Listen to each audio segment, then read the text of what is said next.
Just one night, all we got. Just one night, all we got. Just one night, all we got. Just one night, all we got.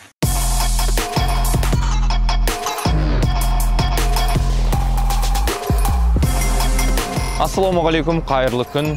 Автокөлік нөмірлеріндегі әдемілік, біркелкілік. Қарапайым тілмен айтқанда VIP нөмірлер.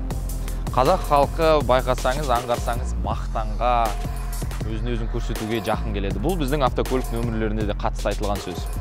Алматы қаласында жалпы Қазақстан деңгейінде 2021 жылы біздің отандастар әдемі нөмірлерге 5,8 миллиард теңге құртқан екен.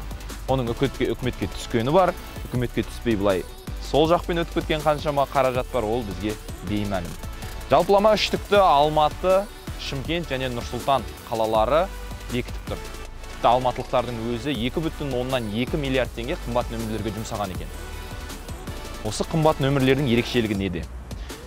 Жаңа нөмірлерге дейін ауыспай тұрып, бізде жалпы керемет нөмірлердің бір-екі санатын бөлігі болады. Ол біріншісі біздегі сандардың біркелкілігі. Білесіздер, қазақ халқы 7 санына жақын, 777. Не болмаса саннан кейінгі тұратын әріптік аббревиатура. Сонымен қатар облыс, регион, аймақ барлығы біркелкі болса, әрине ол нөмірдің бағасы қымбаттай түседі. Ең шекті, яғни ең төменгі нөмірдің құны 172 мың теңге екен. Ал ең қымбат Майшелпек дейтін нөмірдің құны 872 мың теңге тұрады екен. Ендеше қаламызды аралап көрейік, бар болғаны жарты сағаттың ішінде біз қанша VIP, қанша әдемі нөмір кездестіреді екенбіз. Кеттік. Алдымызда тұрған автокөліктің нөмірінен зер салайық. SSS тиісінше түсінікті, ал 063 нені білдіреді? 063 бұл осы Майбақтың 6,2 қозғалтқыштың көлемін білдіреді. S63 бұның өзі ерекше. Сонымен қатар мына келе жатқан Range Rover'ге назарымыз салып жіберейік.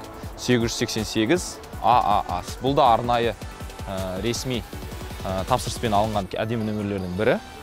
Бұндай мықты көлік болғаннан кейін өзіңде ішіңде бір мынандай сезім болады. Көпшіліктен бір ерекшелену керек. Себебі сенің жағдайың оған келеді деген сияқты. Тағы да аралайық, тағы да бір-екі керемет нөмірлерді көрсетіп берейін. Біз жүрген тұрақта жалпы сыйымдылығы 90 көлікке дейін автокөліктер сияды. Енді қазір байқап тұрсаңыздар, түстен кейінгі уақыт бірде-бір ине шаншыр орын жоқ.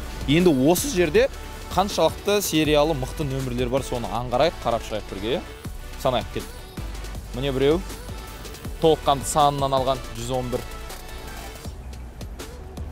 Одан қала берді. Мына 099 таныс шығар, сіздердің жүргізушілеріңіздің нөмірі. Бұл да арнайы заказбен, арнайы тапсырыспен алынған. Одан қала берді, міне 303, 007, 101, 151,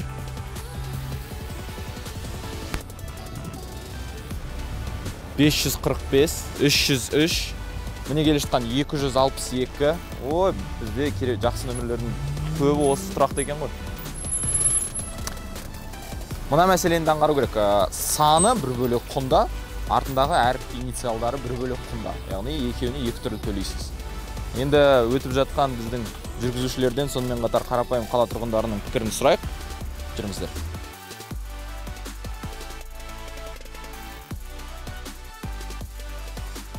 Өзің көлік жүргізесің бе? Иә, өзімде көлік бар. Өзіңнің нөмірің қандай? Өзім нөмірім 098. Әне керемет. Туған жылыңа қатысты, иә? Бәсе, менде де 099, 100% қолдаймын. Жалпы қазаққа осы керек па? Бағасы қандай? Статистика бойынша 2021 жылы қазақстандықтар 6 миллиард теңге қымбат нөмірлерге жұмсаған екен. Сенің ойың қандай? Керек па осы? Енді білмеймін ғой, былай қарап тұрсаң, мысалға менде егер честно жағдай жететін болса, мен алатын едім негізі. Неге бұлай алмасқа? Бірақ негізі қатты бір ойлаймын, номерге қараған ештеңе жоқ деп. Потому что машинаның өзі жетеді ғой, былай қарап тұрсаң, ол зачем ол номерге қарап? Енді біреулер бар ғой, енді шамалы күшті болсын дейді, 50-кілер 050 қылып алады мысалға ше. Енді честно келген кезде әркім өзінің қалауы ғой, бірақ енді былай қарап тұрсаң бір жағынан шығын, а былай қарап тұрсаң бір жағынан нормально негізі ше, алуға болады. Жетіп жатса неге алмасқа деген сияқты ғой. Керемет. 098 құпия болмаса, қанша мың теңгеге шықты? Тегін. Керемет. Өзі солай түсті? Өзі түсіп қалды еще. Мен алам деп ойлаған жоқпын, бар, өзі түсті. енді Аллахтың қалауымен шығар деймін, ол да өзім армандап жүрген едім 98 деген. Сөйтіп шықты. Рахмет, Алла разы болсын, сәттілік, аман болыңыз. Аға, өзіңіздің пікіріңіз сол, мысалға біз мақтанға, сонымен ысырапқа жақын халықпыз ғой, мойындау керек. Соған қарағанда сіздің ойыңыз қандай, сондай қымбат нөмірлерге соншама ақша құрту дұрыс па, бұрыс па? Енді адам өз жағдайына қарап алады ғой. Мүмкін біреу өзіне қалай айтсам, орысша айтқанда панты үшін алады ма? Маған енді өз басыма маған өкімет қандай нөмір береді, сондай мен жүре беремін. Бұлай енді қымбат нөмір, ана-мынау сұрап деп өзім ойлаймын. Керемет. Енді өзіңіздің нөміріңіз кәдімгі қарапайым, ешқандай ақша берген жоқсыз? 16 шығыстың регионы. Иә. Яй қандай нөмір береді, сонымен жүре береміз. Енді мынау бірінші машина емес қой. Талай машина тепті. Мен қандай нөмірге енді тағы болады, мән бермеймін шыны керек. Ол қандай адам теуіп келе жатыр, нөмір крутой ма, мен ондай ғаши шыны керек. Өзіңіз айтып кеттіңіз, бірінші көлігіңіз емес, бірақ осы уақытқа дейін алғанда бір Құдайдың қалауымен бір сәтті түскен нөмірлеріңіз болды ма? Есіңізде қалды ма сонда? Енді бұлай жақсы нөмірім 174 деген нөмірім болды. Жақсы нөмірді ойлаймын, өйткені сол нөмірден кейін сәтті. Алла разы болсын, рахмет аға, жолыңыз болсын. Менде осындай случай болды да, Атырауда номер бітіп қалды. Сол операцияға ұстап жүрген ақшам өзім аяғыма. Сол үшін алдым да мына номерді. Алмайтын едім.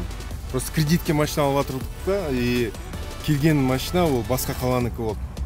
И пришлось просто купить. Все, круто. Ол кезде 318 мыңға алдым. 320 ма, 318 мыңға. Ну, пришлось, аблай алмайтын едім. Все, рахмет, Алла разы болсын. Ассалаумағалейкум. Жалпы автокөлік жүргізіп жүрген бірден бір жүргізушілердің бірісіз. Қазақстанда статистика бойынша 2021 жылы біздің отандастарымыз VIP нөмірлерге 6 миллиард теңге құртыпты. Сіздің ойыңызша сол дұрыс па, бұрыс па? Қазақ халқы өзі мақтанға, ысырапқа жақын келген халық. Сіздің ойыңызша қалай ол жалпы? Сізде қандай нөмір? Менің өзімде өзі түскен нөмір, дұрыс айтасыз. Қазір понт деген нәрсе, мақтану деген нәрсе өте қаптап кетті ғой. Мен оны өзім құп көрмеймін, құптамаймын. Бірақ сән үшін, әдемілік үшін, мақтаныш үшін нөмірді алу маңызды емес деп ойлаймын. Өйткені өміріңдегі сәттілік, өміріңдегі алапат бір деңгейге шығу машинеңнің нөміріңе байланысты емес. Рахмет, жолыңыз болсын. Қымбат нөмір алу үшін артық ақша төлеу керек деп ойламаймын, ол дұрыс емес деп ойлаймын. Өзіңіз қаншалықты мән бересіз оған?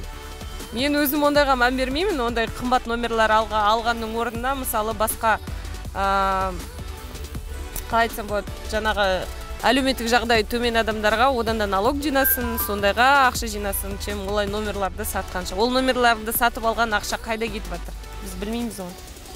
Понт керек емес қазаққа, иә? Понт керек емес. Ну, если есть деньги, то почему бы и нет? Правильно. Если машина позволяет, то и номера позволяют, 100% идет. А если вот у тебя какая-нибудь среднего класса машина, то, мне кажется, там не обязательно. В принципе, не надо, да? Это скорее статус. Если машина дорогая, если карман позволяет, то почему бы и нет, да. Так, по-вашему, самый топовый номер, ну, к примеру, который вы видели, или который хотели бы в будущем, дай бог? Все однерки, наверное. Все однерки. А буквенные инициалы примерно? Ай. Ну, все ай, да. Все ай. 1-1, ай, 0. Отлично. По-моему, этот номер уже занят. Но, тем не менее. 0-1. Ну да. Можно 0-1, да? У родителей есть машина? Есть. Отлично. У них какой номер? Обычные номера. Самые обычные, да. Вот какие дали, такие пользуются. В будущем, если будет выстрел какой-нибудь топовым бизнесменом, дай бог, станешь, какой номер хочешь? Ну, посмотрим. Я сейчас ничего не могу сказать, не думаю, когда будет. Год рождения. Ну, что-то связано со мной, но я точно не знаю.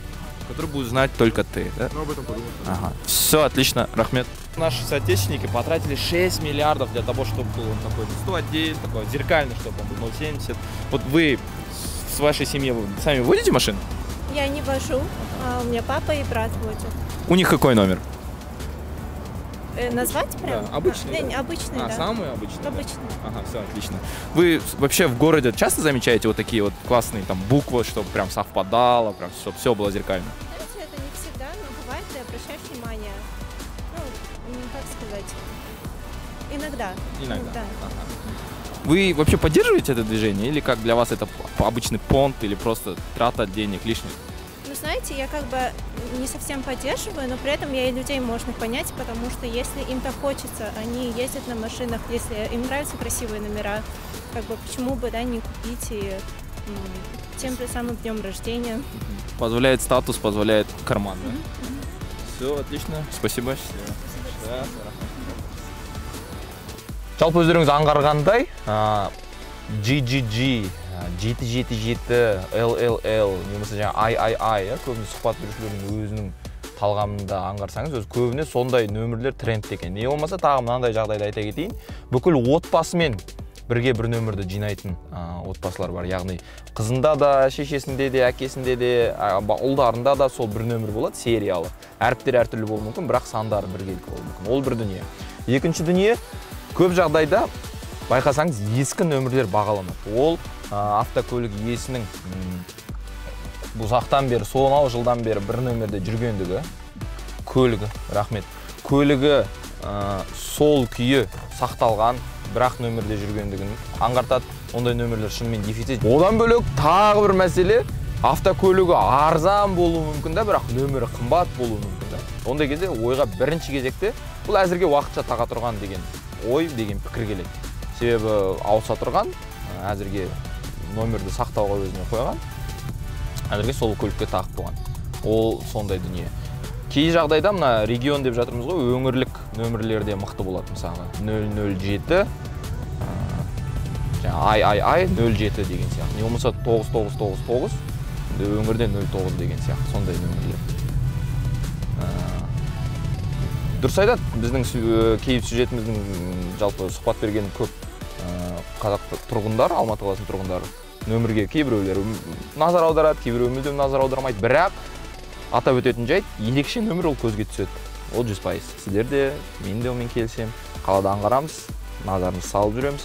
USD дейді жаңағы, КЗТ дейді жаңағы, теңге, доллар деген сияқты. Болмаса жаңағы Ала, Алматы қаласы деген сияқты. Одан бөлек өзінің аты Ерім десе де, мына несі бұның аты Ермек қой деген сияқты. Сондай бірден пікір пайда болады да.